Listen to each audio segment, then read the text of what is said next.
Olá a todos, sou o Marquês de Pombal e vim aqui com 5 colegas meus para eles poderem nos apresentar o meu trabalho ao longo da época em que eu estive vivo. Olá a todos! Hoje estou aqui com os meus colegas para vos falar sobre o Marquês de Pombal e as medidas políticas, económicas e sociais realizadas pelo mesmo. No ano de 1750, quando Dom José I assumiu o poder, Portugal atravessava uma grave crise económica, uma vez que chegava menos ouro do Brasil, a produção agrícola era baixa e as indústrias quase inexistentes. Portugal dependia fortemente do estrangeiro. Para agravar a situação, no ano de 1755, ocorreu um violento terremoto que destruiu grande parte de Lisboa. Nesta altura, entra em cena o ministro Marquês do Pombal, que conseguiu manter a ordem e organizar a reconstrução da cidade de forma exemplar. Deste modo, Sebastião José de Carvalho e Melo ganhou a confiança do rei Dom José. O Marquês de Pombal e Conde de Oeiras nasceu em Lisboa a 13 de maio de 1699 e faleceu em Pombal a 8 de maio de 1782. Era um homem nobre, diplomata e estadista português. Apesar do seu berço nobre, a família não possuía grandes quantias de dinheiro. Na sua juventude, ingressou no curso de Direito na Universidade de Coimbra e dedicou-se, posteriormente, ao estudo de História e da Política. Além disso, serviu ao Exército durante um curto período de tempo. Mais tarde, em 1723, casa com Teresa de Noronha e Bourbon Mendonça e Almeida. Sebastião José da Costa e Carvalho e Melo foi também um secretário de Estado de Reino durante o reinado de Dom José I. Este inspirou-se no Iluminismo. E vocês perguntam, o que é o Iluminismo? O Iluminismo foi um movimento intelectual e tecnológico do século XVIII. Tendo dominado o mundo das ideias na Europa, este período de tempo foi denominado o século da filosofia. Durante o reinado de Dom José I, o Iluminismo teve uma grande presença na doutrina política e na prática de governo. O Iluminismo chegou a Portugal na segunda metade do século XVIII, através de figuras ligadas à corte, à elite intelectual ou à diplomacia portuguesa no estrangeiro, tendo esta estado em contacto com as cortes europeias e os meios iluministas, que, ao regressarem, trouxeram novas ideias, sendo nomeados de estrangeirados. Os governantes inspirados nas ideias iluministas implementaram um conjunto de transformações, tendo como objetivo a modernização do Estado à luz da razão, tornando-o mais racionalizado e eficaz. Por estas razões, no reinado de Dom José I, deu-se uma reforma do Estado e da sociedade, tendo como base as ideias e valores do Iluminismo. Com a política pombalina, foi consolidada a autoridade dos funcionários de Estado, estes sendo recrutados não pelos seus privilégios de origem social, mas sim pela sua competência e habilitações ao serviço do rei e do Estado. O despotismo esclarecido josefino, no ponto de vista social, retirou os privilégios antigos que eram fundados a partir da hereditariedade e da tradição, afastando a nobreza tradicional e o clero mais influente e poderoso dos setores em que o Estado desejava ter uma maior mediação, no sentido de passar o ensino e a justiça a todos os grupos sociais. Até aos dias de hoje, Marquês do Pombal é considerado uma das figuras mais importantes e carismáticas da história de Portugal. Olá a todos! Hoje estou aqui para dar continuidade àquilo que a minha colega disse anteriormente e falar-vos um pouco acerca do projeto Pombalina no ano de 1755, após o terremoto ocorrido. Em 1750, o rei Dom José I assumiu o poder em Portugal. Este país atravessava uma grave crise económica, visto que chegava menos ouro do Brasil, as produções agrícolas eram muito baixas e as indústrias eram quase inexistentes. Portugal dependia, portanto, fortemente do exterior, do estrangeiro. Para agravar esta situação, no ano de 1755, ocorreu um grave terremoto, que destruiu completamente a cidade de Lisboa. Após esta catástrofe, ocorreu ainda um incêndio que destruiu as casas restantes. A capital estava destruída e havia-se instalado o caos. Nesta altura, entra em cena o ministro Marquês do Pombal, que conseguiu manter a ordem e reorganizar a reconstrução da cidade de uma forma exemplar. Deste modo, Sebastião de Carvalho e Melo ganhou a confiança do rei Dom José I. Marquês de Pombal revelou grande perseverança perante esta ocorrência. Ordenou que enterrassem os mortos, que se distribuíssem alimentos, que se levantassem barracas para os desolados e que capturassem os salteadores, sendo assim conhecido pela frase "enterrem-se os mortos e cuidem-se dos vivos". Deste modo, tratou de reconstruir a cidade de Lisboa o mais rápido possível, reuniu engenheiros como Manuel da Maia e Eugênio dos Santos e o arquiteto Carlos Mardel. No entanto, a reconstrução da cidade foi bastante lenta, devido à magnitude das obras. As ruas eram velhas e deixaram de ser referência quando se construiu esta cidade. Foram traçadas novas ruas e praças que permitiram, em caso de novos terremotos, o ajuntamento de população no centro da cidade, constituindo então um ponto de fuga. A restauração da Baixa Lisboeta refletiu as ideias urbanísticas da época, que caracterizaram o urbanismo pombalino. Portanto, este Marquês de Pombal tratou de reconstituir as ruas, tornando-as largas, direitas e paralelas e perpendiculares umas às outras. Os edifícios foram reconstituídos com um método antissísmico e eram todos à mesma altura, sendo então a parte de baixo dedicada ao comércio e a parte de cima às habitações. Para além disso, existiam passeios para os peões e as casas tinham fachadas semelhantes. O Paço da Ribeira, antigo Palácio Real, foi substituído pela Praça do Comércio, antes apelidado de Terreiro do Paço, que junto com a Praça de Dom Pedro IV definiam os limites da cidade de Lisboa. Esta foi considerada uma das praças mais emblemáticas da Europa. No centro dela existe uma estátua do rei Dom José I, afirmando assim o poder e o prestígio do rei. Com esta reconstrução e este tipo de urbanismo, o Marquês de Pombal conseguiu então que a Baixa de Lisboa, a Baixa Pombalina, se tornasse semelhante com as outras praças das cidades restantes da Europa e pôde então formar o seu poder. Agora, falando também acerca da reforma do ensino por parte deste célebre homem, as influências que nos estrangeiros se fizeram sentir em Portugal eram consequência de uma nova atitude perante o conhecimento e a realidade.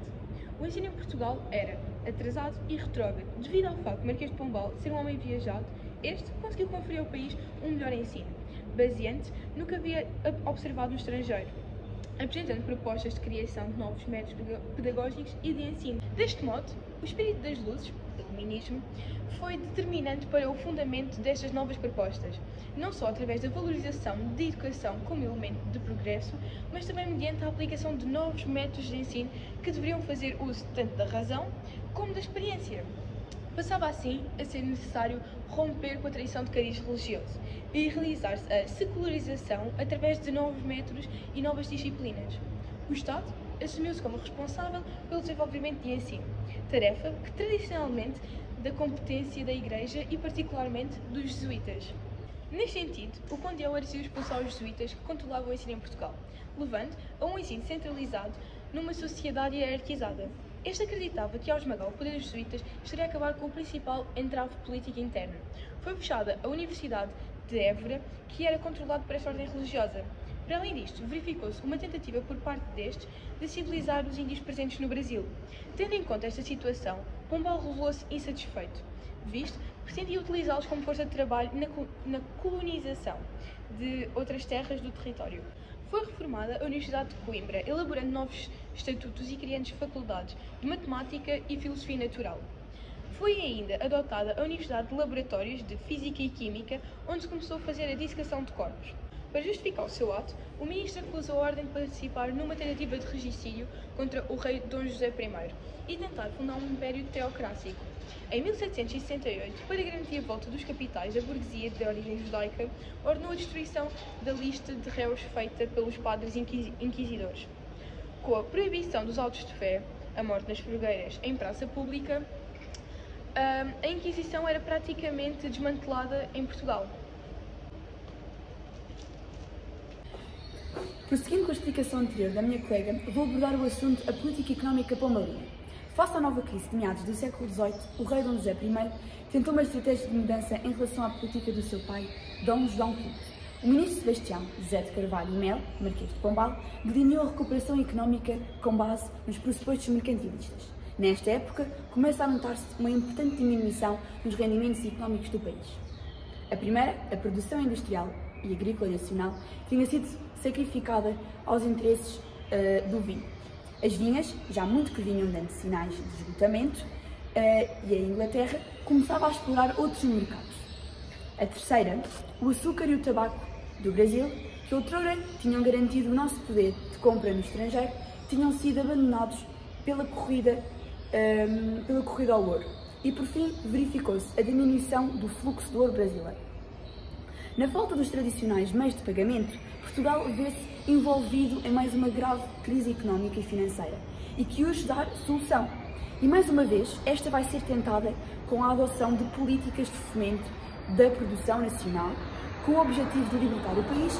Vai dirigir a recuperação económica do reino é Sebastião José de Carvalho e Melo, entre 1669 e 1782. Marquês de Pombal, ministro plenipotenciário, aquele que detém todos os poderes diplomáticos de Dom José I em 1750, como podemos aqui observar no documento.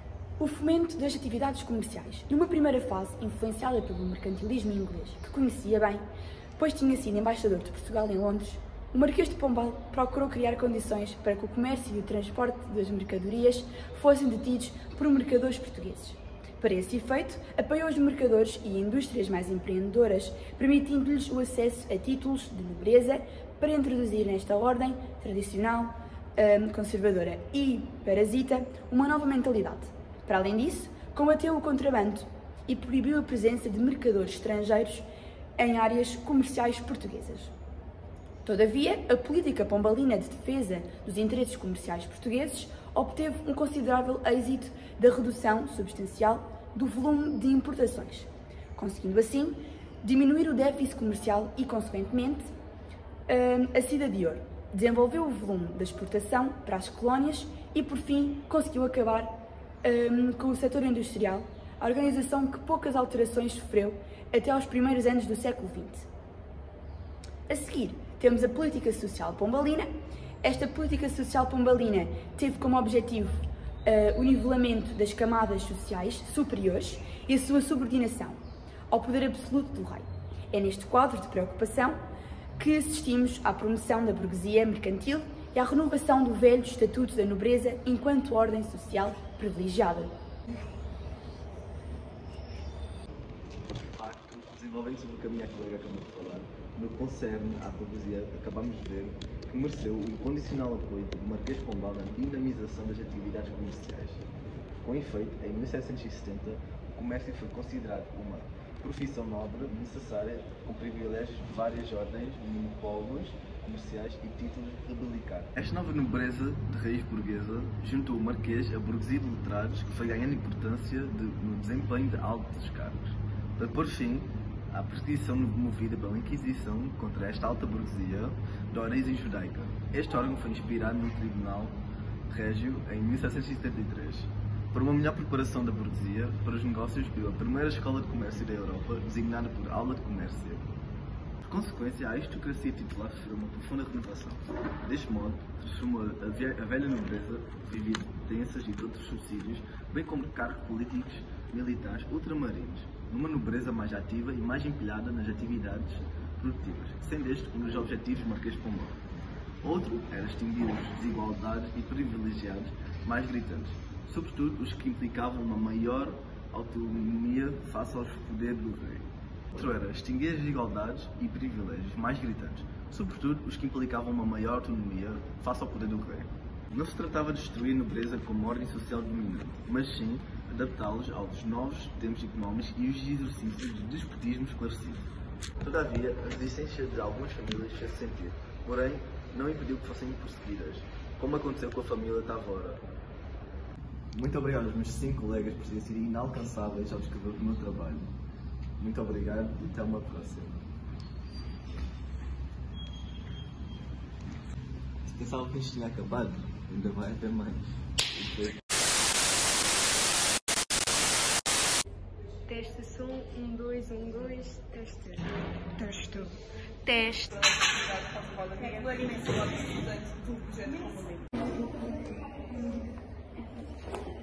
Foi bom? Não foi bom? Fazer isso! Tu tens de falar devagar, parece um bus arriscado. Ai, nota-se imenso o meu buço, que horror. Parece bem. Ok. Vá. Tita, queres ir ao continente? Pela Inquisição contra esta alta burguesia da origem judaica. Este órgão foi transformado num Tribunal Régio em 1773 para uma melhor preparação da burguesia para os negócios. A culpa é vossa agora. Natal. Vai, 1, 2, 3. Olá a todos, temos aqui presente Marquês de Pombal. Gostávamos muito de perceberem este cenário em volta. T-shirt da Pull&Bear Beer. Obrigada pela atenção. Espero que tenham gostado tanto deste trabalho como nós gostamos de o fazer.